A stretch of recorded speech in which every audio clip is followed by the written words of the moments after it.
Cristiano Ronaldo Real Madridə qayıdır. Air xəbər verir ki, Portuqaliyalı ulduz futbolçu Cristiano Ronaldo'nun yenidən Real Madridin heyətinə qoşula biləcəyi ilə bağlı maraqlı iddialar ortaya çıxıb. Bu barədə İspaniya mediasında yayılan məlumatlara görə Madrid klubu onun yayda keçiriləcək klublararası dünya çempionatında iştirak etmək üçün heyətinə cəlb etməyi planlaşdırır. Məlumata əsasən Kral klubu 40 yaşlı hücumçunu turnir müddətində icarəyə götürmək imkanlarını dəyərləndirir.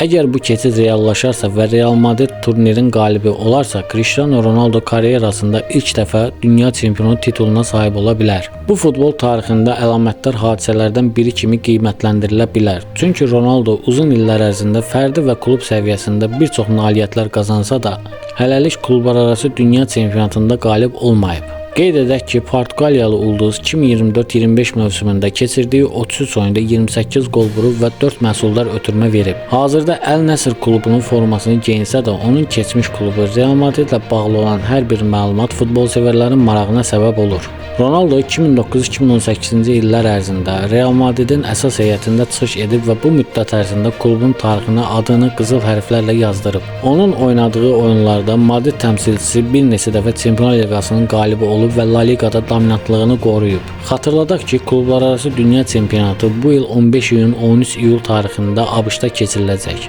Turnirə dünyanın ən güclü klubları qatılacaq və bu futbol sevərləri üçün möhtəşəm idman bayramı olacaq. Ronaldo ilə bağlı iddiaların doğruluğu isə yaxın aylarda məlum olacaq. Videonu bəyənərək bizə dəstək ola bilərsiniz. Ölkədə və dünyada baş vermiş hadisələrdən ilk xəbər tutmaq üçün kanala abunə olub bildirişləri açıq saxlayın.